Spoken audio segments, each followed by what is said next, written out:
and you're going through the woods roaming around and stuff, chances are you're being really loud, and you're, no matter how good a shape you are, and you're half as athletic as every other animal out there, and you have to use this thing and be calm if you want to put something within range of your bow.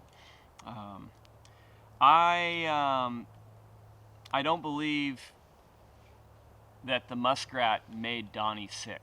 I think that was something to do with editing or just some unique thing in the timing. He checked that animal really well. He goes through and talks about how to assess an animal for whether or not it's something that could potentially make you sick. And then he cooks it so well that the meat is falling off the bone when he eats it. No parasite's going to survive that. No bacteria is going to survive that kind of cooking.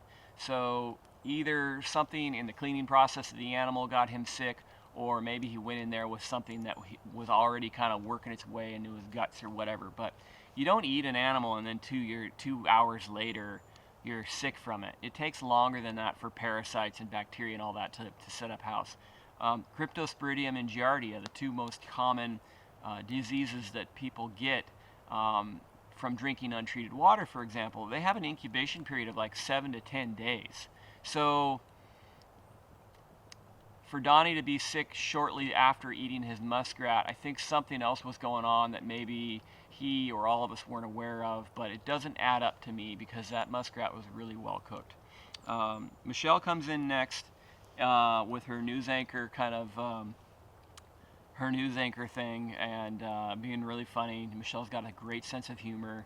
I've talked about sense of humor in the past a little bit on how important it is in a survival situation and lifting yourself up out of whatever bad situation you think you're in. A sense of humor is invaluable, and Michelle definitely has that. Michelle's also a northerner. She's from Saskatchewan. She grew up in a cold, frigid place. Kind of like Jordan, she's got that experience as a trapper. She's got that experience in cold weather. And me coming from Washington State, yeah, it gets cold here, yeah, we snow. I don't have anything like that kind of cold experience, so where it's getting below zero. I've experienced -40 with the wind chill a couple of times in my life, very briefly, but never as an outdoors person. Always, just in my region at the time. So I had to learn that secondhand and then go into it and adapt. And for some people like Michelle and Jordan, and I think Wonia said she grew up in Minnesota or something, had been in really very cold weather in the Great Lakes area. It was a little bit more second nature for them, and that's a really incredible strength. She found a 50-gallon drum and built a pretty cool arrangement out of it to keep it so it would sit level and she could push it out into the lake with fishing lures hanging off of it, and called it Swamp Grass Susie.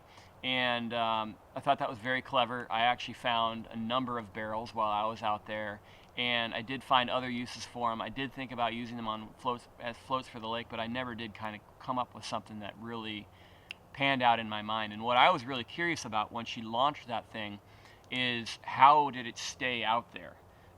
Because the wind was changing all the time there. It came from every single direction, all within a few moments of each other. And I'm really curious by what mechanism she was able to push it out and it stayed out.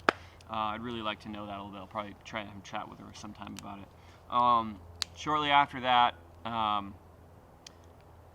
we see Donnie's guts starting to turn, and he just looks like he's being torn apart from the inside out. And I hate that. I've been sick a few times, had the flu a few times, but really not that bad typically. To be in that position while you're sitting on the ground next to a fire that you have to keep fed with, not a refrigerator full of, seltzer water next to you or any of that stuff. That's rough. That is rough stuff. And I really hated to watch Donnie go through that. It was really sad.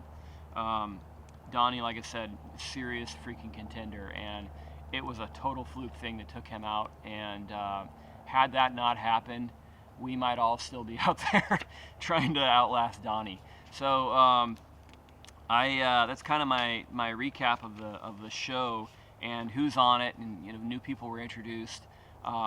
Really strong freaking people out there. It was so hard to watch Donnie go out. My hat's off to that guy. He